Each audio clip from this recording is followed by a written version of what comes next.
keputusan balik ke pemerintah nanti ya.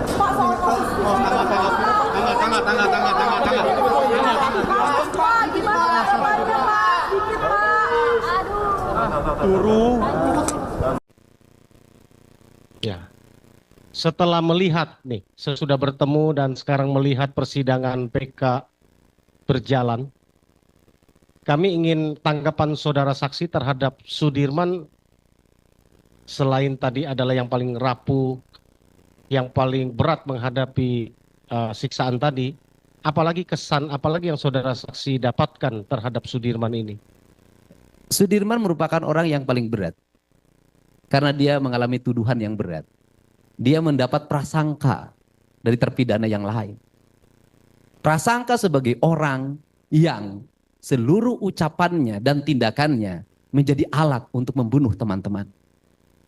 Prasangka itu akan melahirkan tekanan psikologi yang sangat tinggi, sedangkan dia sendiri tidak memiliki kesadaran yang cukup untuk melakukan perbuatan hukum, beracara, menghadapi penyidikan, menghadapi penuntutan dan menghadapi penjara yang dia alami. Sesungguhnya Sudirman adalah orang yang paling rapuh di antara seluruh terpidana yang ada. Ya, kalau itu yang saudara saksi sampaikan tadi, bahwa melihat rangkaian yang disampaikan, bahwa lihat dari fisik, mental, tekanan yang dihadapi, bahwa dia bukan pelaku. Dengan apa yang terjadi, yang terbukti atau yang terpapar ya, dipaparkan di dalam muka persidangan ini, apa pendapat saudara terhadap peristiwa Vina dan Eki? Peristiwa Vina dan Eki menurut saya berdasarkan penelusuran dan bukti-bukti yang saya temukan serta keyakinan yang saya miliki, peristiwa Vina dan Eki adalah peristiwa kecelakaan murni yang tidak ada kaitannya dengan 8 terpidana yang lainnya. Karena ini peristiwa murni, sesungguhnya gelora, gelombang yang terjadi, lahirlah penangkapan, kemudian penyelidikan, penyidikan, penuntutan, sampai ke muka pengadilan mereka mendapat hukuman vonis. Sesungguhnya itu adalah hanya peristiwa psikologi personal orang yang memiliki kuasa atas segala hal. Psikologi orang akan tumbuh menjadi raksasa manakala yang dihadapi orang-orang kecil dan tidak berdaya. Lain kasusnya apabila Sudirman CS adalah anaknya orang-orang yang punya kemampuan secara ekonomi dan kekuasaan. Tidak akan mereka mengalami peristiwa yang seberat ini. Menurut saya, dalam konsepsi ini saya melihat ada beberapa hal. Yang pertama, hilangnya akal sehat. Yang kedua, hilangnya nilai-nilai kemanusiaan. Kedua hal ini sangat berbahaya bagi kehidupan hukum kita. Dan untuk itu menurut saya harus segera dihentikan. Kalau melihat rangkaian peristiwa Vina dan Eki seperti yang saudara saksi sampaikan, bahwa saudara saksi sudah pada kesimpulan itu adalah kecelakaan tunggal. Tentu saudara saksi punya alasan dan sudah beberapa saksi yang memang dalam persidangan di tempat sudah kita hadirkan, itu sudah kita sampaikan. Masyarakat ini sebagian masih menganggap bahwa ini adalah pembunuhan, tapi bukan mereka inilah yang pelakunya. Bagaimana menurut pendapat saudara? Kalau menurut saya asumsi tentang pembunuhan adalah asumsi opini yang dilahirkan di media sosial sebagai bentuk kontra terhadap peristiwa kecelakaan. Kenapa? Karena masyarakat kita senang terhadap hal-hal yang bersifat tendensius, dihubungkan dengan jabatan orang, dihubungkan dengan kekuasaan orang, sehingga kalau tidak dihubungkan dengan jabatan kekuasaan orang, itu tidak menarik di media sosial. Saya orang yang dibully karena menyatakan bahwa ini kecelakaan tunggal. Saya orang yang dibully habis-habisan ketika mengatakan bahwa Peggy Cianjur adalah anak kuli bangunan, bukan anak Bupati Cirebon. Tetapi bagi saya, kebenaran materi dan kebenaran formil serta kebenaran hakiki bukan mengikuti arus media sosial. Tapi kita harus menghadirkan fakta-fakta yang masuk logika masyarakat. Dan tugas kita sebagai tokoh masyarakat adalah mendidik publik agar ngerti masalah dan proporsi yang sebenarnya dan tidak masuk pada emosional, sensasional, mistis.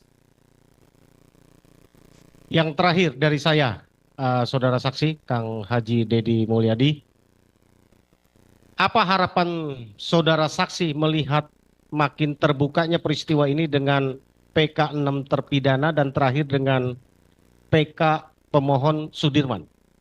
Harapannya adalah mereka dibebaskan. Kenapa? Di situ ada kesesatan berpikir. Selain alat bukti yang tadi dikatakan batu dan bambu yang itu sesat dan menyesatkan pikiran kita sebagai manusia sehat. Yang kedua juga menurut saya tidak bisa membedakan mana mandau, mana samurai.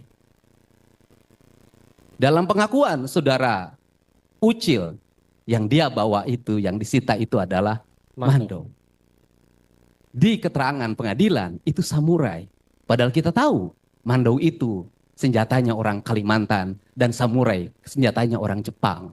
Kan kita meletakkan mandau dan samurai saja sudah salah, pada itu benda yang kasat mata. Apalagi kebenaran yang esensial yang ada di balik ini semua. Yang kedua, coba kita menggunakan logika. Logikanya adalah bahwa saudara Vina diruda paksa di kebun singkong atau di situ kebun kacang dalam keadaan gerimis dan bekas hujan. Pertanyaannya adalah, pernahkah ada bajunya kotor? Adakah tanah yang dibawa? Kan tidak ada. Dari situ logikanya sudah tidak masuk akal. Menurut saya ada Sengkon dan Karta, hanya 2 orang. Tapi mampu menemukan kebenarannya dan melahirkan namanya PK. Ini 8 orang. Di saat Indonesia masuk dalam era demokrasi yang terbuka, di saat kita menjunjung tinggi supremasi hukum, di saat kita masuk era digital, menurut saya tidak ada jalan lain demi keadilan dan kemanusiaan atas nama warga Jawa Barat dan warga Indonesia yang punya kesadaran pikiran. Saya minta mereka dibebaskan. Dan saya pun berharap kita tidak boleh mati pada hukum sebuah putusan. Dan hukum itu harus hidup. Saya pernah kuliah di Fakultas Hukum. Hukum itu harus hidup. Ketika dari sisi sistematika bahwa ini sudah mentok menjadi putusan yang tertinggi, saya pikir institusi hukum seperti Kejaksaan Agung punya langkah ketika melihat kebenaran yang material di depan mata kita. Ada langkah-langkah hukum lain yang bisa dilakukan sebenarnya. Tidak hanya mati. Hukum tidak boleh mati, dia harus hidup. Karena hukum adalah alat untuk melakukan perubahan masyarakat.